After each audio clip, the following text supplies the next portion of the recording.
Mesdames, Messieurs, bonjour à toutes et à tous. Bienvenue au journal Médiateur dans la crise malienne. Le président du Faso effectue demain une visite à Bamako pour encourager les différentes parties à renouer le fil du dialogue.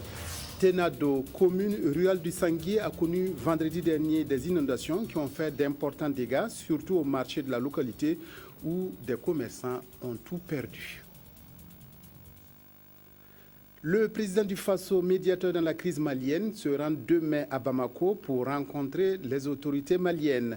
Blaise Compaoré, qui œuvre depuis longtemps pour un retour définitif de la paix au Mali, s'est exprimé sur la question lors du dernier sommet de l'UA à Malabo. Propos recueillis par Nicolas Zigani. Je voulais justement échanger avec le président Ibrahim Boubacar Keïta, avec aussi les forces vives, avec la classe politique au Mali, pour voir comment nous pouvons, une fois encore, nous engager pour créer des conditions d'un dialogue fécond, en reprenant bien sûr les acquis de l'accord du 18 juin et en essayant de voir comment nous pouvons créer davantage de confiance entre les parties, mais surtout dresser un agenda sur des points précis qui pourraient, bien sûr, à l'issue de nos échanges avec les parties, pouvoir trouver des pistes pour une solution plus durable. L'événement de Kidal a été un coup dur pour le processus, mais je crois que pour des parties qui sont conscientes qu'elles doivent vivre ensemble sur le territoire malien, je crois qu'il doit être possible de les rapprocher à nouveau. Vous savez, l'accord du 18 juin, c'est vrai que nous sommes parmi les tout premiers acteurs, mais c'est aussi un accord qui est le résultat de contributions diverses de la communauté internationale, de l'Union africaine, de l'Union européenne, et bien sûr des pays voisins comme l'Algérie. Donc ce que nous souhaitons, c'est de trouver encore des bonnes volontés pour accompagner le dialogue que nous pouvons ainsi créer. La commune rurale de Tenado, dans le Sanguier, a eu les pieds dans l'eau après une forte pluie qui est tombée vendredi dernier sur la localité. 79 mm d'eau ont été recueillis à Tenado, causant d'importantes inondations. Les dégâts se situent en grande partie au niveau du marché de Tenado. Reportage Jonas Wemba. Spectacle ahurissant au marché principal de Tenado, commune rurale de la province du Sanguier dans le centre-ouest. 79 mm, c'est la hauteur d'eau tombée. Et c'est un désarroi total chez les commerçants. Elle a plus de 5 sacs de maïs, 10 sacs de mil. Alors le petit fonio, on n'en parle pas.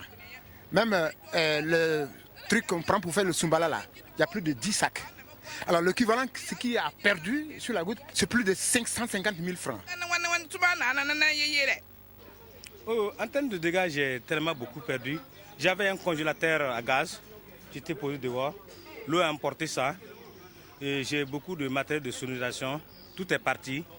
Le marché est situé à l'intersection de plusieurs voies d'eau, avec pour seul passage obligé ces 2 ponts. Il y a l'insuffisance de ponts. Il y a des bâtiments qui empêchent l'écoulement de l'eau. Enfin, je dirais que les caniveaux aussi ne sont pas suffisants. Rosalie Bassolé, députée de la province du Sanguier à l'Assemblée nationale, est venue témoigner sa compassion aux sinistrés. Il y a une mission qui est en train d'arriver du ministère des infrastructures donc pour faire la situation. Nous pensons que très rapidement, dans une synergie d'action, on trouvera des solutions. Selon le bilan partiel établi par la gendarmerie de Tenado, il y aurait 80 sinistrés, dont 70 commerçants. Et les différentes pertes s'élèvent à près de 50 millions de francs CFA. Heureusement, aucune perte en vie humaine. Destruction de produits prohibés et périmés hier à Ouagadougou. Ces produits saisis par le ministère de l'Industrie, du Commerce et de l'Artisanat et qui sont dangereux pour la consommation ont été détruits au centre de traitement et de valorisation des déchets. Leur valeur est estimée à près de 20 millions de francs CFA. Reportage Yolande Lompo. Le compte à rebours est en marche au ministère de l'Industrie, du Commerce et de l'Artisanat Et avec ce compacteur pied de mouton en action, ce sont au total 80 mètres carrés de produits prohibés et périmés qui seront détruits. On a d'abord procédé au broyage des déchets par le compacteur pied de mouton, ce gros engin-là. Et par la suite, ces déchets seront ramassés et acheminés au niveau des cellules déchets industriels spéciaux ou biomédicaux où ils seront complètement enfuis. Grâce au contrôle effectué en 2013 par le dit ministère dans les grandes surfaces et dans les boutiques, plus de 50 types de produits d'une valeur totale de 20 millions de francs CFA ont été mis hors d'état de nuire. Avec la reconduction des mesures sociales en mars 2014, les contrôles seront renforcés cette année en vue d'assurer une concurrence saine, loyale et veiller à la protection des consommateurs et des unités locales. Quand nous trouvons des produits périmés chez quelqu'un, nous estimons que non seulement il joue de la concurrence déloyale, mais en plus il empoisonne la population. En ce moment, les sanctions sont sévères à l'encontre de ces délinquants. Pour la présente destruction, les produits saisis viennent des régions du centre-est, du centre-nord, du centre-ouest et du centre. Et afin de préserver la santé des consommateurs dans les prochains jours, d'autres lots feront également l'objet de destruction dans les hauts bassins. Le Millennium Challenge Corporation MCC, à travers le MCA, a organisé à Dédougou un atelier national de capitalisation des résultats du processus d'attribution des terres dans le périmètre irrigué et aménagé de DI dans le Sourou. La rencontre a identifié les forces et les faiblesses du processus et capitalisé les acquis pour de futures expériences. Reportage Moussa Sanou. 2240 hectares, c'est la superficie du périmètre irrigué de DI. Un périmètre aménagé grâce au Millennium Challenge et Compte qui s'est aussi intéressé au volet foncier, notamment au processus d'attribution des terres et à l'établissement des titres. Et c'est pour faire le point des différents investissements qui se tient ici à Dédougou, cet atelier national dit de capitalisation des résultats. Nous voulons nous assurer que, après le MCA, tout ce que le MCA a fait puisse perdurer. C'est ainsi que nous avions eu à mettre en place un comité pour l'attribution des terres. Ce comité a fait un travail très très remarquable. Je peux attester que la mise en œuvre de cette compact avec les partenaires de MCABF et aussi le gouvernement de Burkina Faso est vraiment intéressant et on est très heureux de ce qu'ils avaient fait et de leur engagement. La boucle du Moun est une des régions qui a le plus bénéficié des investissements du MCA. Des investissements appelés à réduire dans cette localité le taux de pauvreté à travers la croissance économique. Vous prenez les aménagements hydro-agricoles de DI. Il est évident que pour une région à vocation essentiellement agro-silvo-pastorale, ces aménagements-là viennent donner un peu de la matière aux populations pour pouvoir travailler et naturellement améliorer leurs revenus. La mise en œuvre des projets du MCA au Burkina s'achève le 31 juillet prochain. Et vu les résultats atteints, le souhait des populations, c'est le renouvellement du compact. Le gouverneur de l'Est a entrepris mercredi dernier une visite des réalisations du programme ADEL dans la Tapoua. Un marché à bétail et un bouli ont été passés en revue, mais ce fut surtout une occasion pour les populations d'évoquer l'insécurité qui annihile les actions d'élevage dans la région. Bouma Ernest Nébier. L'objectif de cette visite de terrain était de permettre aux autorités administratives de l'Est et aux directions techniques d'apprécier la mise en œuvre de la 4e phase du programme ADEL exécuté depuis 2010. Déjà, on peut retenir que les principaux bénéficiaires sont contents, sont fiers d'avoir ces réalisations-là. Et enfin, on leur a demandé de tout faire pour que ces réalisations-là leur profitent et profitent à leur descendance. Le gouverneur de l'Est a ainsi visité le marché à bétail de Nediabondi dans la commune rurale de Partiaga. Ce marché à bétail réhabilité par le programme ADEL à hauteur de 42 millions de francs CFA devrait contribuer au développement de l'élevage dans la localité si seulement si toutes les conditions sécuritaires étaient réunies. Le marché à bétail, c'est un outil qui permet de mieux valoriser les produits de l'élevage.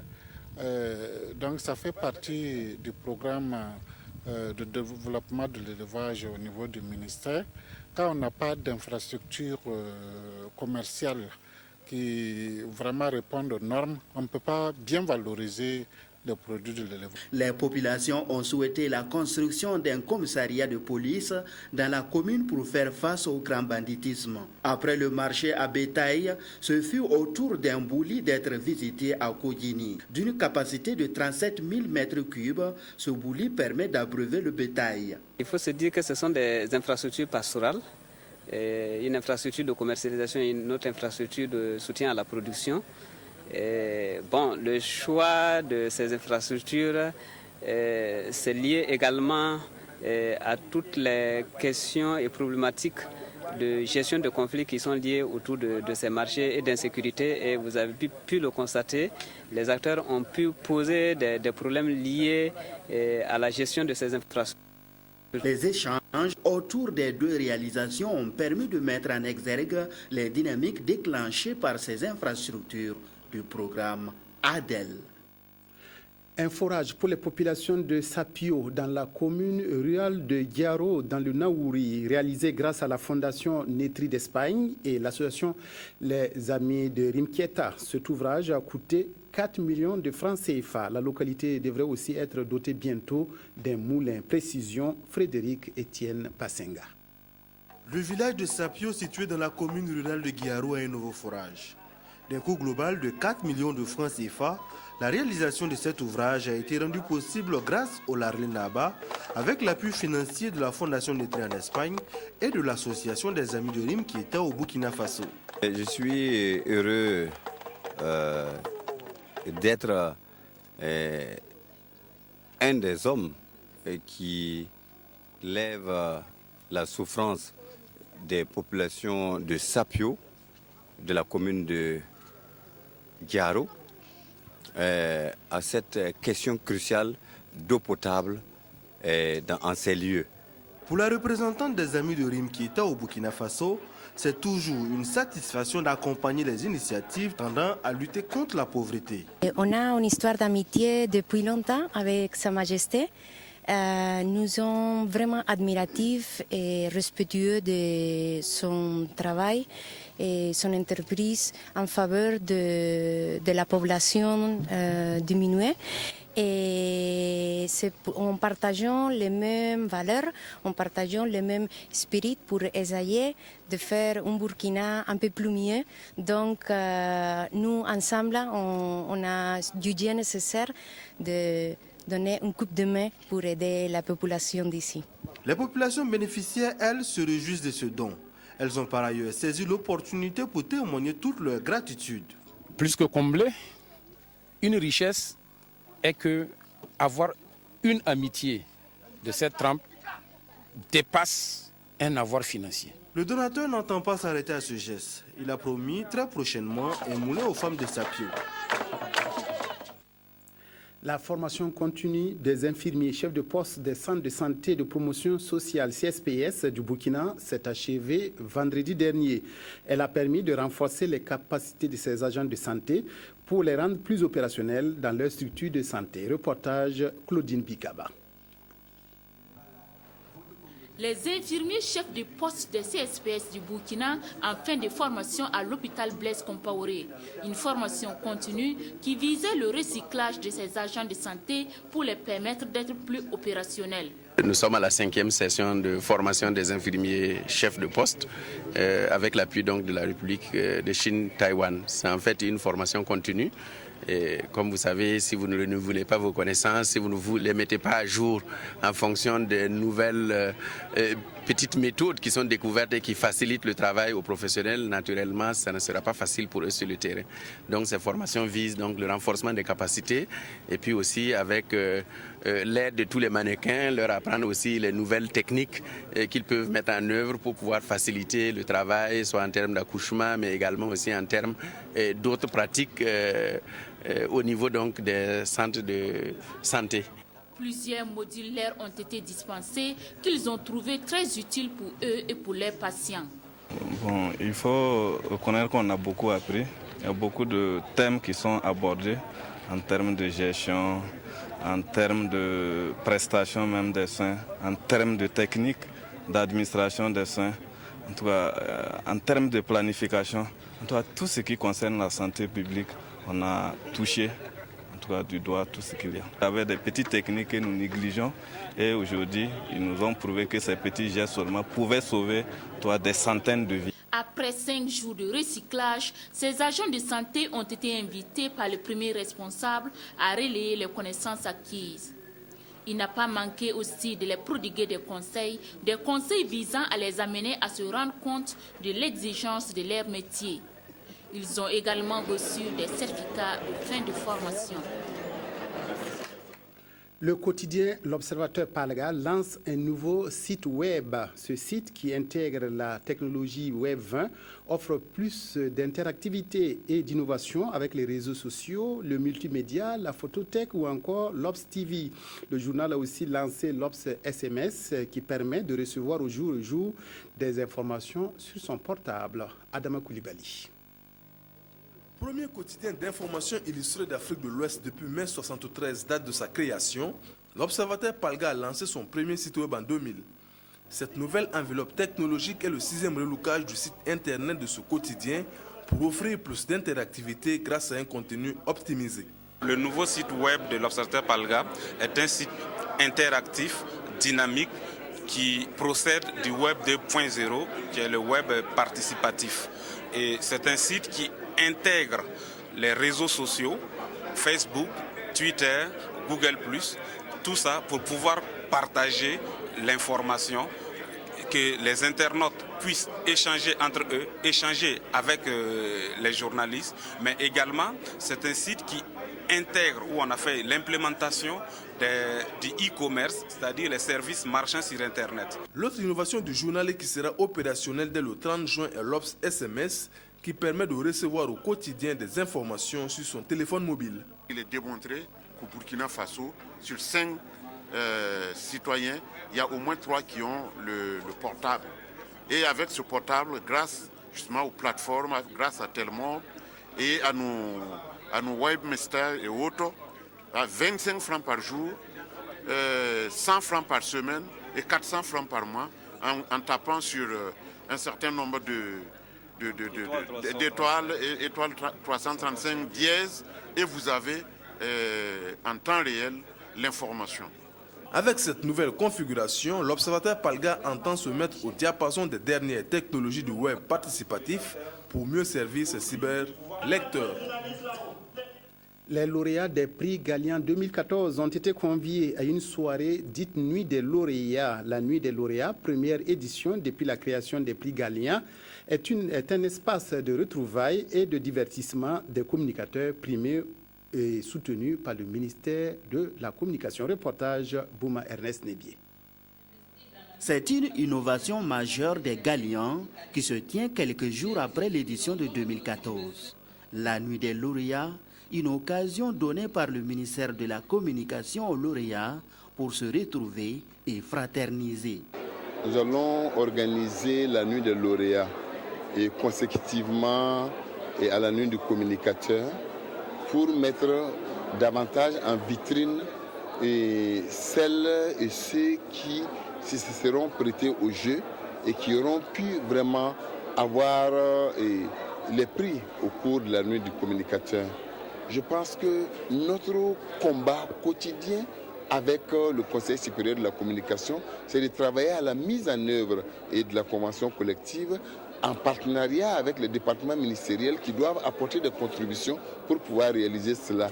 Nous pensons que, aujourd'hui, vous savez, aucune question n'est importante si elle n'est prise en charge par les médias, si elle n'est pas évoquée par les médias. Les médias constituent aujourd'hui un baromètre de l'importance des questions sociales, économiques et politiques.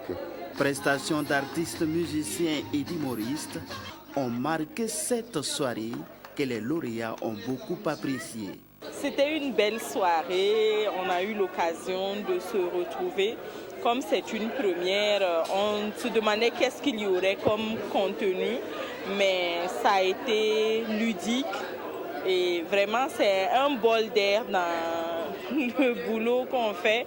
Et avec tout le stress, vraiment, ça nous a fait du bien. En rappel, les prix Gallian sont une vitrine instituée par le ministère en charge de la communication pour récompenser les meilleures œuvres journalistiques de l'année.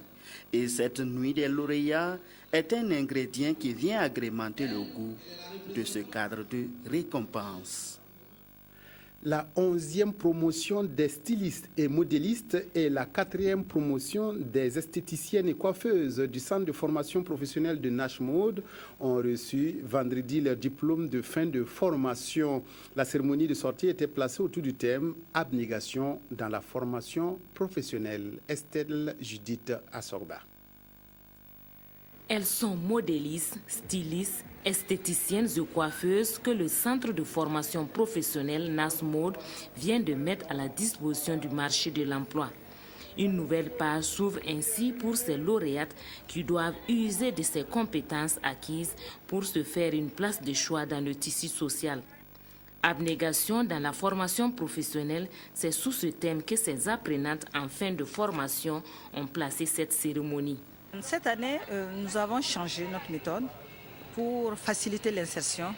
Alors, les autres années, après cette cérémonie, bon, c'était fini quoi. Bon, on les formait en entrepreneur, mais on ne les suivait plus. Mais à partir de maintenant, c'est qu'une première phase. C'est valider les modules de formation dans le centre et ensuite on les place en entreprise avec suivi.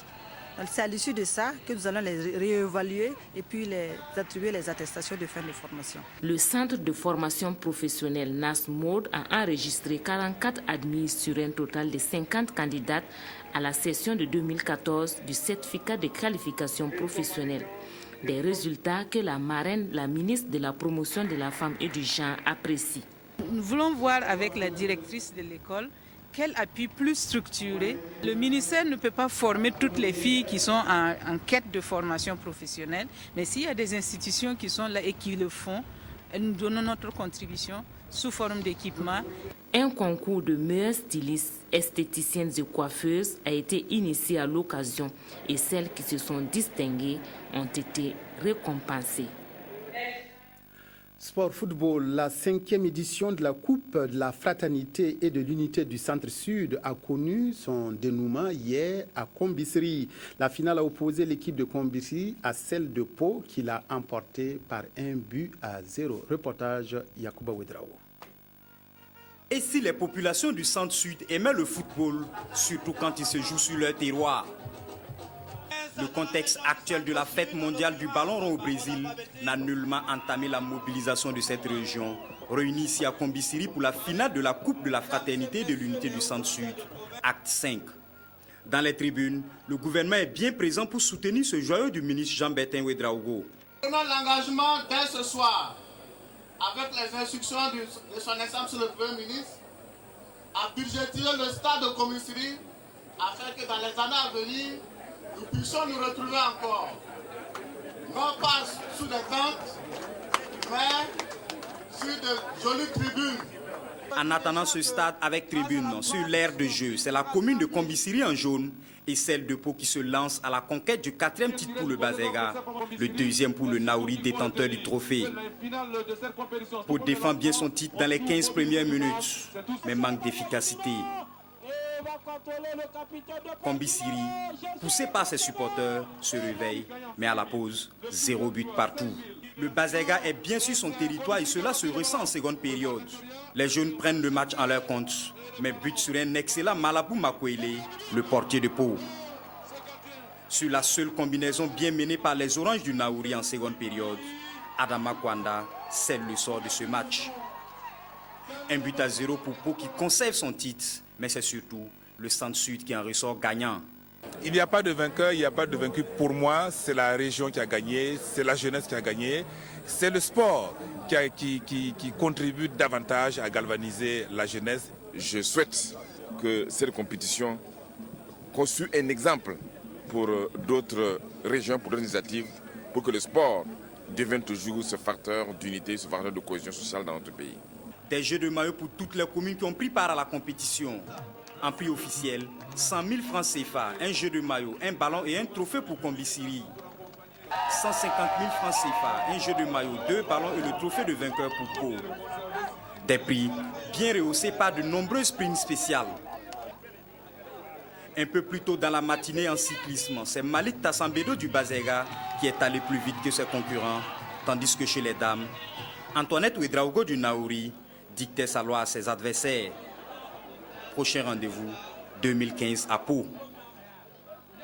Direction maintenant le Brésil. La phase des éliminations directes de la Coupe du Monde a débuté hier. Samedi, le Brésil et la Colombie arrachent leur ticket pour les quarts de finale. Les perdants sont le Chili et l'Uruguay. Voilà, fin du journal. Merci de votre aimable attention. Excellent après-midi à toutes et à tous en compagnie de la RTB.